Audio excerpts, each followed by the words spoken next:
Class 11 accounts का rectification of error का एक प्रैक्टिकल प्रॉब्लम करेंगे। A proprietor of a firm while balancing his books finds difference in the trial balance। तो एक proprietor को अपनी बुक्स बैलेंस करते टाइम ट्रायल बैलेंस में डिफरेंस मिलता है। ट्रायल बैलेंस की दोनों साइड का टोटल इक्वल होना चाहिए, डेबिट और क्रेडिट का। अगर उसमें कोई डिफरेंस है तो इट मीन्स कि कोई ना कोई एरर है।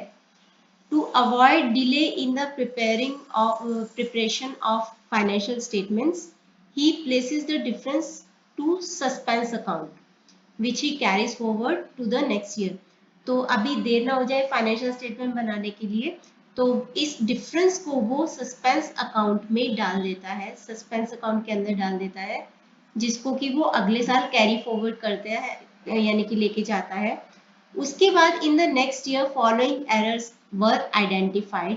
अगले साल की स्टार्टिंग में ये गलतियां पता चलती हैं, तो अब हमें इन गलतियों को रेक्टिफाई करना है और उनको सस्पेंस अकाउंट में डालना है, और हमें पता चल जाएगा कि डिफरेंस क्या होगा ट्रायल बैलेंस का।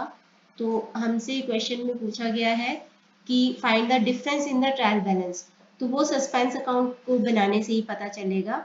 Rectify the errors, prepare suspense account. तो अब हम इसको सॉल्व करते हैं। सबसे पहले हम एरर्स को रेक्टिफाई करेंगे। सबसे पहली एरर है sales book was undercast by 160। Sales book का टोटल 160 रुपीज से कम दिखाया गया है। अब सेल्स बुक का टोटल कम दिखाया गया है, सेल्स बुक के टोटल के बेसिस पे हम सेल्स अकाउंट को क्रेडिट करते हैं। तो इसका मतलब सेल्स अकाउंट को 160 से कम से क्रेडिट किया गया है, तो अब हम इसको क्रेडिट कर देते हैं। तो फर्स्ट एंट्री हो जाएगी suspense account debit to sales account 160। Second होगी purchases book total was carried forward as 400 instead of 720। Purchases book का टोटल था 720, लेकिन उसको आगे कैरी फॉरवर्ड किया गया एज 400, यानी कि 320 रुपीज से उसको कम आगे कैरी फॉरवर्ड किया गया। परचेजेस बुक के टोटल के बेसिस पे हम परचेजेस अकाउंट को डेबिट करते हैं। तो 320 से हमने उसको कम डेबिट किया, कम डेबिट किया है, तो अब डेबिट करके इसको रेक्टिफाई करेंगे। Purchases account debit to suspense account. तो purchases account debit to suspense account.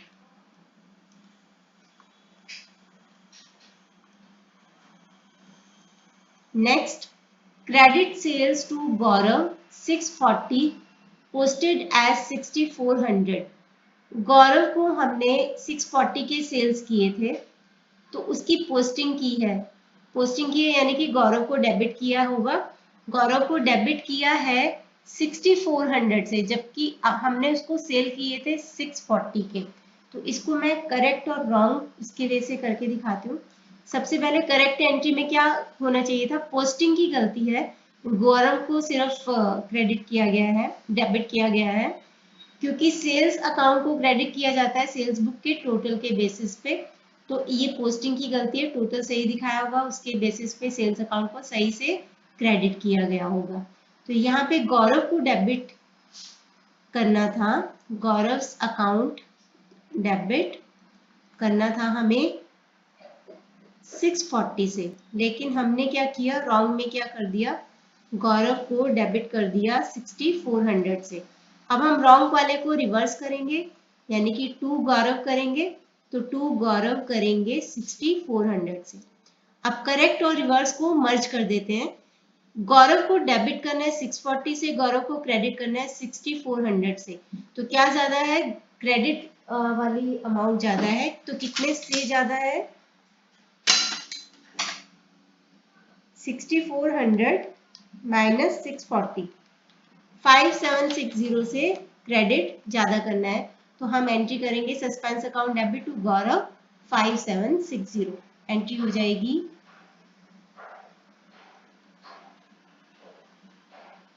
Suspense account debit to Gaurav's account 5760.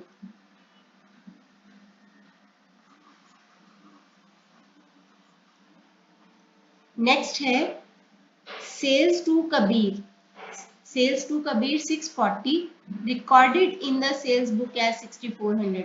Recorded मतलब पूरी की पूरी एंट्री ही गलत कर दी.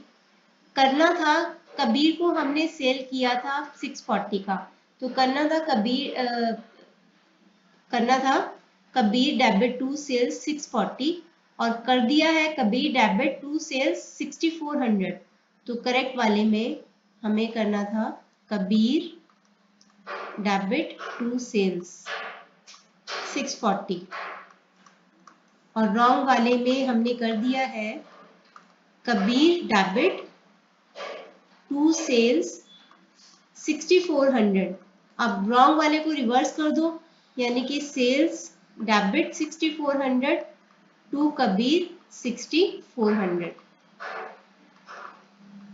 अब करेक्ट और रिवर्स को मर्ज कर देंगे. Kabir debit 640, Kabir credit 6400. तो क्या ज्यादा है? क्रेडिट ज्यादा है कबीर का, तो कबीर को क्रेडिट करेंगे. इन दोनों का डिफरेंस आएगा वही सेम जो पिछली एंट्री में था 5760. सेल्स को क्रेडिट करना है 640 से, डेबिट करना है 6400 से, तो सेल्स का डेबिट ज्यादा है और दोनों का डिफरेंस है 5760. तो एंट्री हो जाएगी sales account debit to Kabir account. Sales account debit to Kabir's account. पूरी की पूरी एंट्री नहीं गलत रिकॉर्ड कर दी है.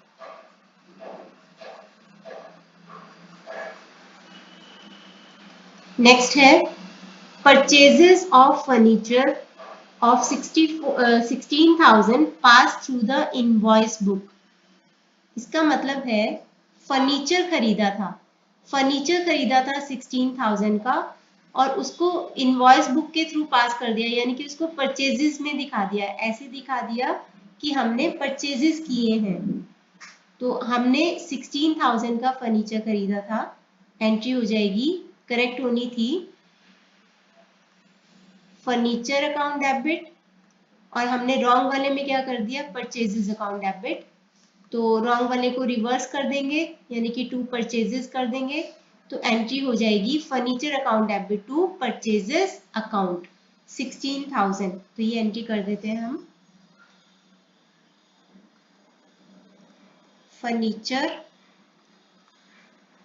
Account debit to purchases account 16,000. Last है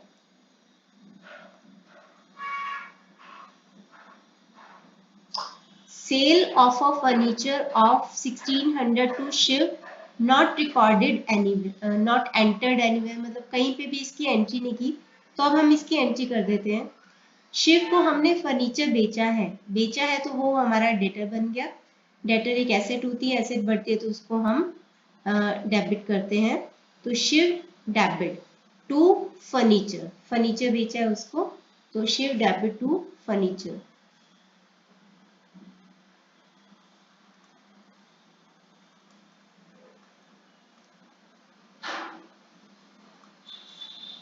इसकी एंट्री नहीं की गई है तो हम इसकी एंट्री कर देंगे. तो ये थी सारी रेक्टिफिकेशन एंट्रीज. अब हमें बनाना है सस्पेंस अकाउंट. याद रखना कि ट्रायल बैलेंस में डिफरेंस मिला था तो वो डिफरेंस उसने ट्रायल सस्पेंस अकाउंट में डाल दिया था, लेकिन हमें नहीं पता कि वो डिफरेंस कितना है. तो इन एंट्रीज के बेस पे ही हम निकालेंगे कि वो डिफरेंस कितना था. तो सस्पेंस अकाउंट बनाते हैं.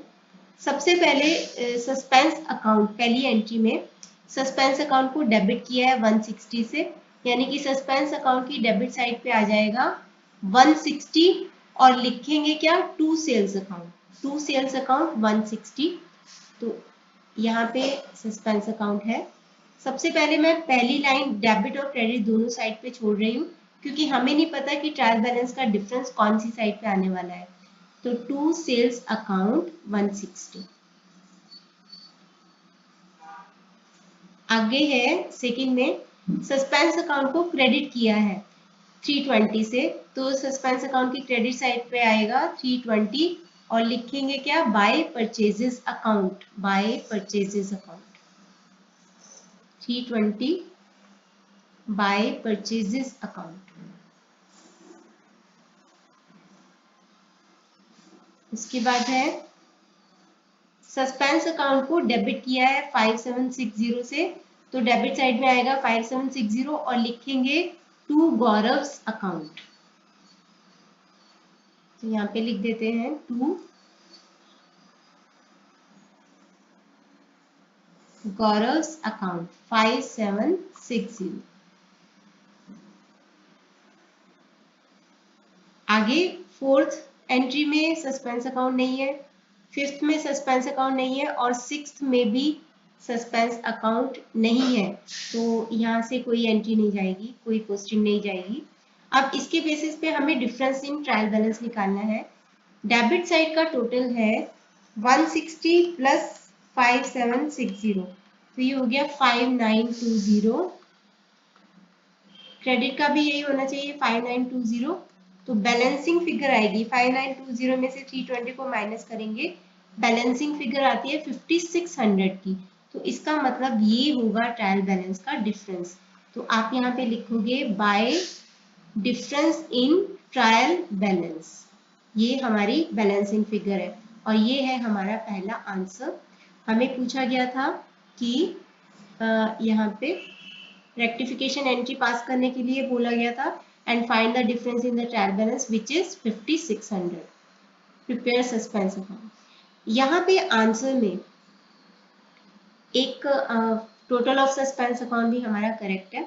यहाँ पे बी पार्ट में बोला गया है कि 10,080 transfer to capital account from profit and loss adjustment account. I think rectification of entry के अलावा हमें यहाँ पे profit and loss adjustment account बनाना है, या फिर ये होगा कि show the effect of these error on the profit and loss adjustment account. Profit and loss adjustment account का मतलब है कि जब जो गलतियां हो गई हैं तो उनकी वजह से पिछले साल का, प्रीवियस ईयर का जो प्रॉफिट है कितना कम हुआ होगा और कितना बड़ा होगा, कितना कम हुआ होगा और कितना, या फिर कितना बड़ा होगा इन एरर की वजह से, वो हमने निकालना है यहाँ पे। वो यहाँ पे क्वेश्चन में नहीं दिया लेकिन आंसर में दिया, तो हम इसको बना लेते हैं। सबसे पहले एक चीज समझ लो, profit and loss adjustment account, profit and loss adjustment account की डेबिट साइड पे क्या आएगा, डेबिट साइड पे आएगा किस किस चीज से प्रॉफिट कम होता है वो डेबिट में आएगा, यानी कि अगर कोई एक्सपेंस है तो वो डेबिट में आएगा, या किसी वजह से प्रॉफिट डिक्रीज होता है यानी कि डिक्रीज इन प्रॉफिट है तो वो डेबिट साइड पे आएगा। इसी तरह से क्रेडिट साइड पे क्या आएगा, क्रेडिट साइड पे आएगा कि अगर कोई इनकम पता चलती है वो आएगी, या फिर किस वजह से इंक्रीज इन प्रॉफिट हो रहा है तो वो क्रेडिट साइड पे आएगा, क्योंकि इससे हमें पता चलेगा कि पिछले साल का, प्रीवियस ईयर का प्रॉफिट के ऊपर इन एरर का क्या इफेक्ट आया है, और जो भी डिफरेंस होगा उसको हम ट्रांसफर कर देते हैं कैपिटल अकाउंट में। तो ऑल्दो ये क्वेश्चन में बोला नहीं है लेकिन आंसर में दिया है, तो हम इसको बना लेते हैं profit and loss adjustment account को। तो सबसे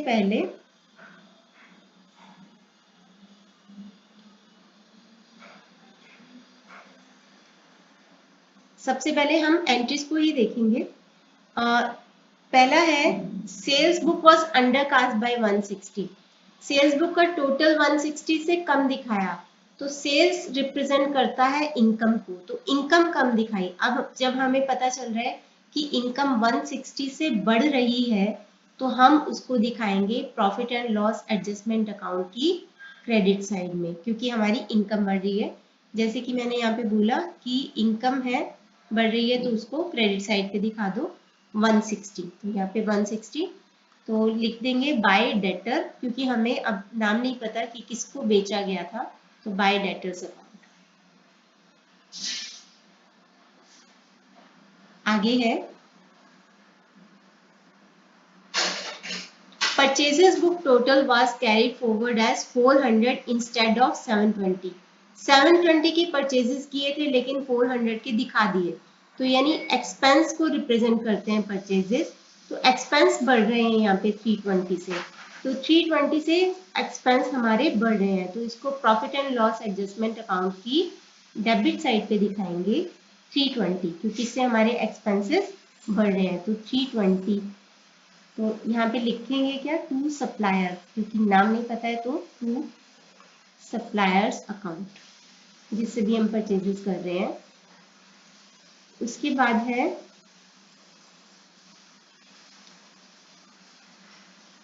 credit sale to Gaurav 640 posted as 6400। Gaurav को हमने सेल किए थे 640 के, लेकिन हमने दिखा दिया उसको 6400, यानी कि उसको ज्यादा बड़ा डेटर दिखा दिया। 5760 से उसको ज्यादा बड़ा डेटर दिखा दिया, लेकिन अभी हमें पता चला है कि सेल तो हमने उसको सिर्फ 640 के किए हैं, तो हमारा डेटर कम हो रहा है।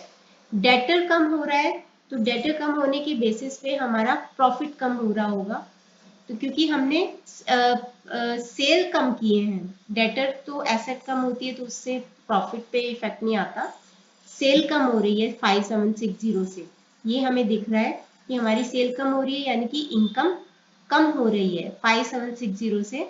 तो 5760 को profit and loss adjustment account की डेबिट साइड पे दिखाएंगे, profit and loss adjustment account की डेबिट साइड पे दिखाएंगे 5760, क्योंकि हमारी सेल कम हो रही है, डिक्रीज, सेल कम हो रही है तो डिक्रीज इन प्रॉफिट हो रहा है।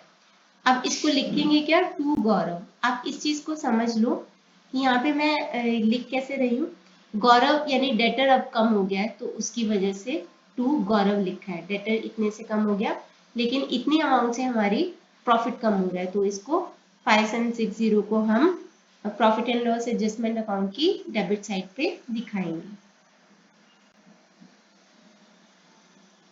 हमें सिर्फ रेवेन्यू एक्सपेंसेस और रेवेन्यू इनकम्स को लेना है। तो उसके बाद है sales to Kabir 640 recorded in the sales book as 6400। इसकी तो रिकॉर्डिंग ही नहीं की गई थी, मतलब एंट्री नहीं की गई, अकाउंट ही नहीं बनाए गए, तो इससे हमारे profit and loss adjustment account पे कोई इफेक्ट नहीं आएगा। अगला है ये 6 जो है, इसमें भी सेम 1600 का शिव को हमने फर्नीचर बेचा था, उसकी भी कहीं पे एंट्री नहीं की गई, तो उसका भी कोई इफेक्ट नहीं आएगा।